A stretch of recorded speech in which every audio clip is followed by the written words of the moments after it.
6 orang lagi ya.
Baik, silahkan dimulai. Aulia, mana slide-nya? Silahkan di ini dulu. Berapa orang lagi nih? 2 orang lagi ya, belum join. Baik, kelompok 4, Arfarani Rosalindari, Aulia Natasa, dan Mimi Maijal Ibrahim akan mempresentasikan ringkasan jurnal yang berjudul Analysis of Order Up to Level Inventory Systems with Compound Poisson Demand. Silakan, waktunya 25 menit, silakan di-manage dengan baik.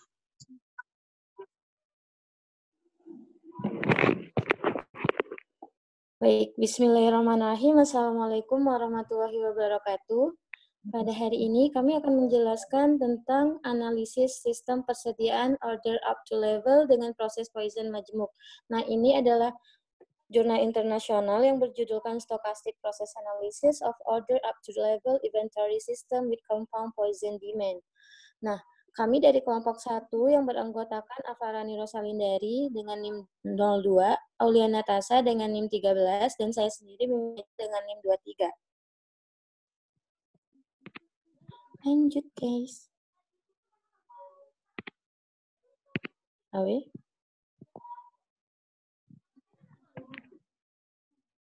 Halo. Oh. Lanjut.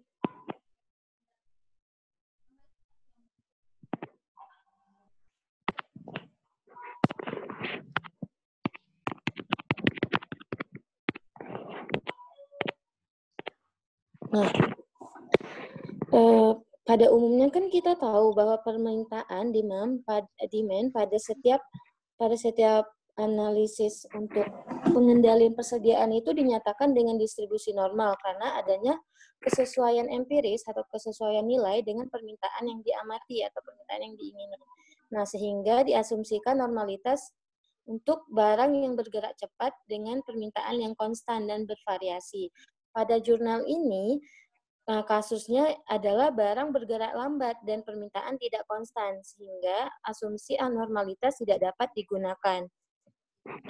Nah, digunakannya metode sederhana untuk menghitung urutan order up to level yang optimal dalam suatu tingkatan sistem persediaan barang tunggal untuk permintaan berdasarkan proses permintaan Poisson majemuk CPP dan untuk waktu tenggang acak stokastik.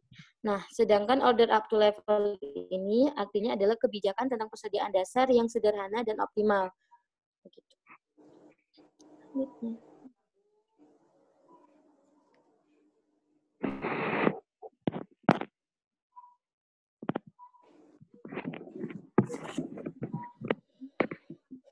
Nah, di sini kita akan mendeskripsikan sistem yang ada pada jurnal ini. Yang pertama itu lead time. Lead time itu bersifat acak, stok. Di sini lead time adalah waktu tenggang yang bersifat acak antara permintaan atau interval waktu.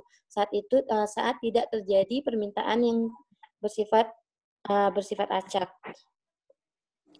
Seterusnya permintaan yang bersifat proses Poisson majemuk yang akan kita gunakan nanti yaitu CPP. Terus kedatangan antar permintaan yang berdistribusi ponensial. Nah, jarak antar kedatangan permintaan dengan permintaan selanjutnya. Karena setiap kedatangan pasti antri gitu. Kedatangannya tersebut mengikuti distribusi eksponensial. Terus ukuran permintaannya berdistribusikan arbitrary. Setiap pengisian persediaan menggunakan waktu tunggu acak. Jadi setiap mempersiapkan persediaan berdasarkan permintaan adalah waktu tunggu untuk menyiapkan itu adalah acak. Seterusnya permintaan tidak terpenuhi sehingga ia tertolak dan didenda. Nah, artinya di sini adalah apabila permintaan konsumen yang kita dapatin itu tidak bisa kita penuhi, maka permintaan konsumen itu kan menjadi tertolak. Apabila ia tertolak, kita yang harus membayar denda gitu. Dan yang terakhir, barang hingga adanya barang sehingga menjadi persediaan, jadi membuatkan kita harus membuat biaya simpan, karena kan ada inventory ini kan berdasarkan biaya simpan kita. Kalau seandainya ada barang, berarti kalau barangnya ada, sehingga kita harus ada memenuhi persediaannya. Kalau persediaannya terpenuhi, persediaannya itu kan harus disimpan. Nah, kalau karena dia disimpan, makanya diperlukan biaya simpan.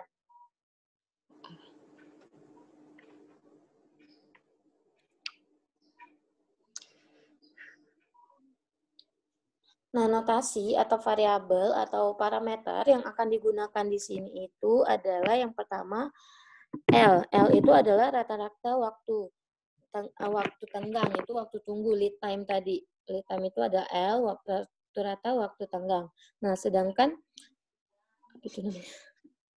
lambda adalah tingkat kedatangan permintaan, X untuk ukuran permintaan variabel acak, mu X rata-rata dari ukuran permintaan, sigma X standar deviasi dari ukuran permintaan, XI adalah jumlah dari I independen dan identik mendistribusikan variabel acak X, FI adalah CDF, CDF itu adalah jumlah PDF dari variabel acak XI, LT tingkat persediaan saat waktu T, S itu adalah order up to level, H, biaya simpan penyediaan per unit per waktu. B, biaya pesanan kembali persediaan per unit per waktu. X plus itu adalah max X0 yang berartikan ukuran maksimal permintaan pada rata-rata X dengan variansi 0. Begitu. Nah, itu saja yang dijelaskan oleh Mimi, dan selanjutnya akan dijelaskan oleh Auliana Tasa tentang pendekatan up to level dan investigasi di dalam up to level tersebut. Kepada Auliana Tasa dipersilakan. Oke, terima kasih. Selanjutnya adalah pendekatan order up to level. Nah, di sini sistem persediaan dimodelkan sebagai sistem antrian. Antrian ini dibentuk dari edaran pesanan dalam sistem, di mana proses kedatangan berdasarkan kedatangan permintaan dan proses waktu sesuai dengan waktu tunggu. Saat waktu T, tingkat persediaan terkait dengan jumlah pesanan dalam sistem. Dan proses kedatangan permintaan adalah proses Poisson dan waktu layanan yang mengikuti distri umum dengan rata-rata L. Menganalisis tingkat persediaan ini ekuivalen dengan menganalisis banyaknya pelanggan dalam sebuah barisan sistem antrian dengan model M, G tak hingga. Jadi pada order up to level kali ini menggunakan model yang pertama itu sigma I sama dengan 1 sama dengan N FIS lambda L pangkat I E pangkat min lambda L per I faktorial sama dengan B per H plus B dikurang E pangkat min lambda L.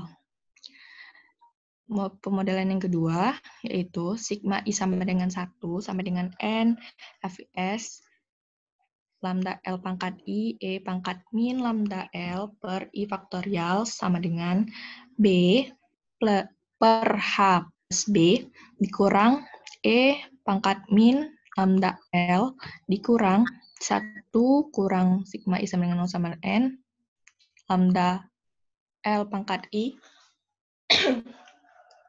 E pangkat min lambda L per I faktorial. Yang ini persamaan kedua.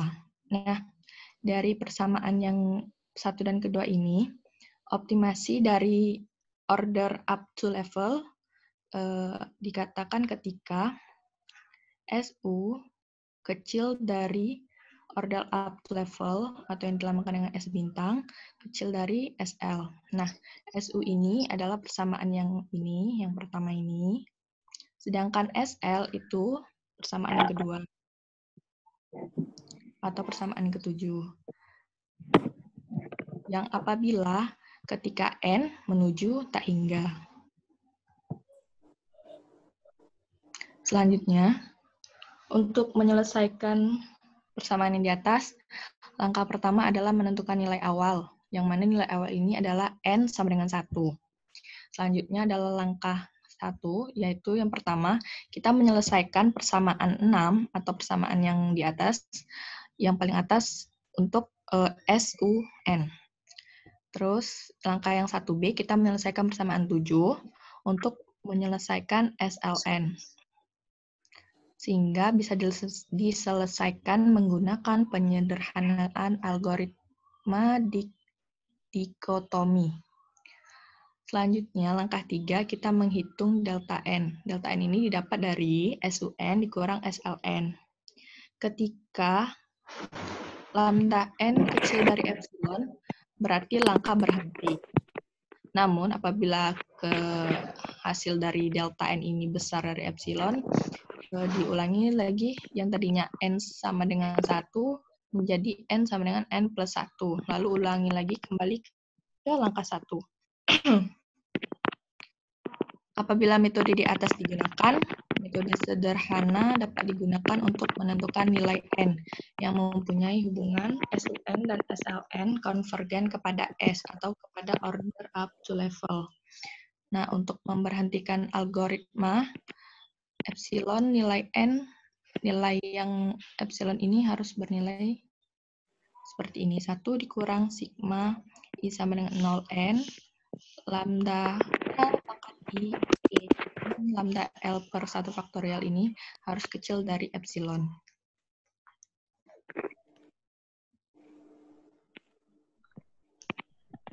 Persamaan ini mewakili ukuran permintaan barang. Dan selanjutnya akan dianalisis menggunakan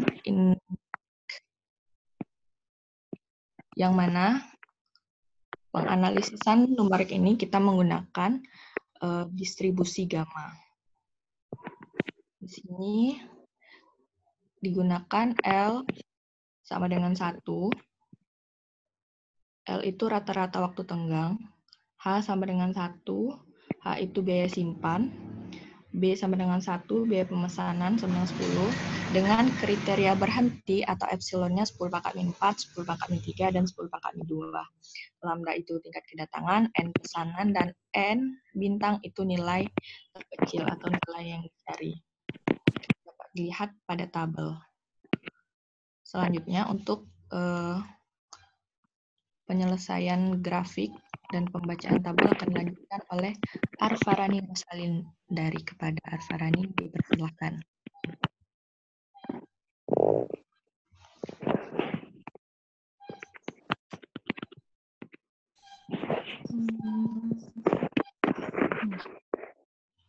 Baik, dari tabel sebelumnya kita menganalisis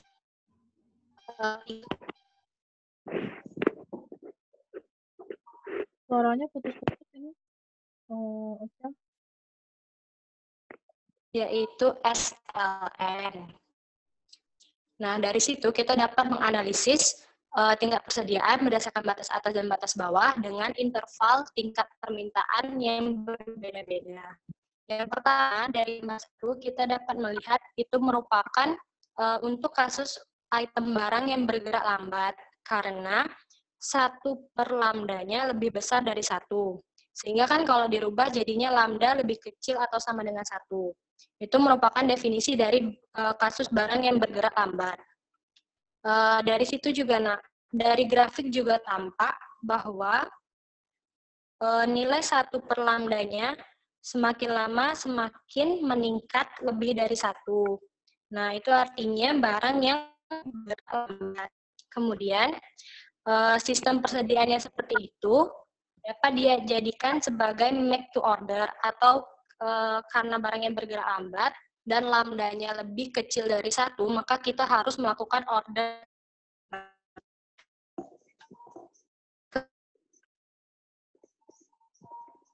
ke urutan tingkat optimal yang berikutnya. Semakin dari nampak bahwa antar grafik ini. Kemudian dari gambar 2, ini merupakan kasus item yang bergerak cepat, karena nilai dari 1/lambdanya lebih kecil sama dengan 1. Dan berarti lambdanya besar sama dengan 1. Dari grafik juga kita nampak bahwa nilai untuk 1/lambdanya dari mulai kecil dari 1 dan sampai dengan 1,1. Itu artinya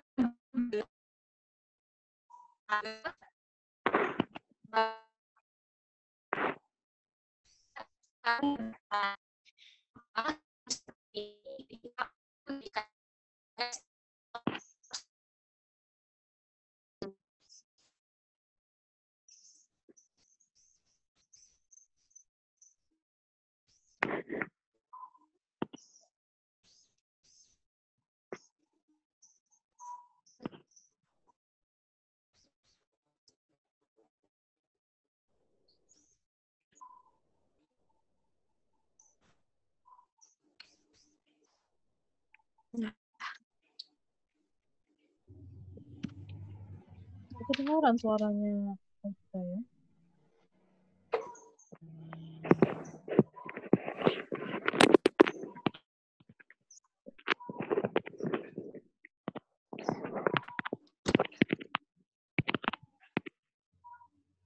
ulang lagi atau kayak mana, Bu? Lanjut selanjutnya. Lanjut. Kesimpulan.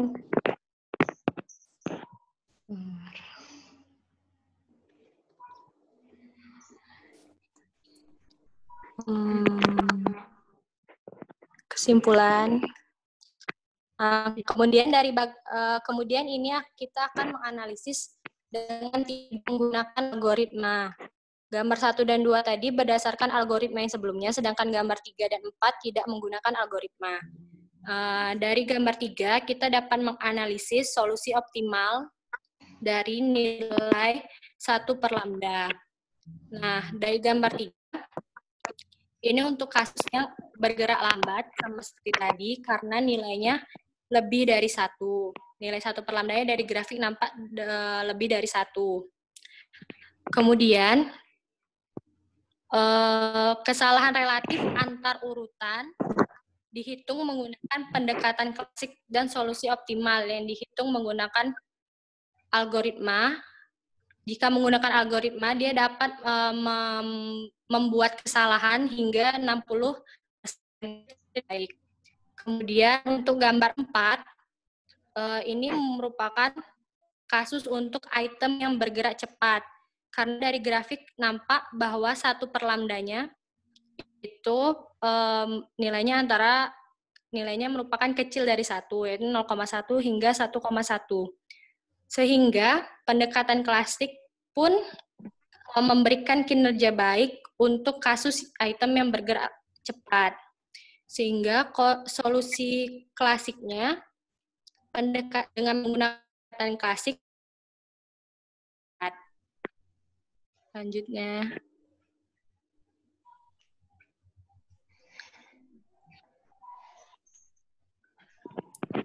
Selanjutnya kesimpulan. Di sini kita membuat kesimpulan berdasarkan dua hal. Yang pertama berdasarkan investigasi numeriknya tadi. Dengan investigasi numerik tadi, kita menganalisisnya berdasarkan dengan menggunakan algoritma dan tidak menggunakan algoritma. Yang pertama dengan menggunakan algoritma yang berguna untuk menghitung solusi optimal. Dan dari analisis yang tadi terbukti bahwa algoritma kita memiliki solusi yang relatif cepat, termasuk untuk item yang bergerak lambat. Maka solusi item barang yang bergerak lambat. Tidak menggunakan algoritma, kita gunakan batas atas. Berdasarkan yang gambar kita atas, karena lebih dekat dengan keurutan optimal berdasarkan kebijakan order yang tadi. Berdasarkan jurnal, kan tadi kita melakukan analisis dengan pendekatan klasik. Nah, pendekatan klasik itu memberikan kinerja baik atau berguna yang baik dan cocok hanya untuk item barang yang bergerak cepat, tapi tidak cocok untuk item barang yang bergerak lambat. Kemudian, kesalahan relatif pendekatan klasik dan optimal dalam level up to order dapat mencapai 60% jika kita gunakan solusi itu untuk item barang yang bergerak lambat, sehingga itu tidak baik. Kemudian sarannya yaitu untuk penelitian selanjutnya sebaiknya tidak menggunakan ini sebagai acuan untuk menganalisis stok barang yang bergerak lambat. Karena jurnal ini sebaiknya digunakan untuk item barang yang bergerak cepat. Sekian dari saya. Kembali ke Mimi. Sekian presentasi dari kami. Mohon maaf kalau ada yang salah dan mohon maaf juga kalau seandainya penyampaiannya tidak tepat dan ada gangguan sinyal. Itu saja dari kami. Wabillahi taufik wal hidayah. Wassalamualaikum warahmatullahi wabarakatuh. Terima kasih. Baik, beri aplaus untuk kelompok 4, Farani Rosalindari, Aulia Natasha, Mimi Maijal. Terima kasih atas presentasi tentang analisis sistem persediaan order up to levelnya dengan proses kosong majemuk. Silakan yang lain dinilai penampilan dari kelompok 4 ini yang dikirimkan ke Ibu. Yang belum lengkap penilaian kelompok sebelumnya juga segera dikirimkan. Dengan berakhirnya kelompok 4 ini, maka berakhir pula UAS kita kali ini. Terima kasih atas perhatiannya, terima kasih atas partisipasinya, dan pengumuman untuk nilai presentasi ini akan diumumkan hari Senin ya, termasuk tadi para penilai yang dianggap objektif juga akan dapat door prize. Terus untuk presenter terbaik nanti akan diberikan door prize juga Ibu. Tapi karena butuh pengolahan untuk nilainya, jadi Ibu akan menyampaikan pengumuman nilainya di hari Senin. Ada pertanyaan? Nggak ada, Bu. Ya, jika tidak ada, silakan dicek kembali penilaian teman-temannya, karena kalau kurang satu penilaian kelompok dari satu individu, itu individunya sendiri yang akan dikurangi nilainya. Ya, demikian, terima kasih. Mohon maaf jika terdapat kata-kata yang kurang berkenan. Dan berhubung ini sudah pertemuan terakhir dan sedang puasa juga, Ibu mohon maaf lahir batin. Selamat berpuasa, selamat UAS, dan kita kembali ke grup WA jika ada yang ingin ditanyakan. Demikian, Assalamualaikum warahmatullahi wabarakatuh. Selamat siang. Waalaikumsalam. Selamat menjelang siang ya. Sampai ketemu lagi di lain kesempatan. Oke, kita emit ya. Terima kasih, Bu. Ya, sama-sama. Maaf, Ibu. Oke, sama-sama.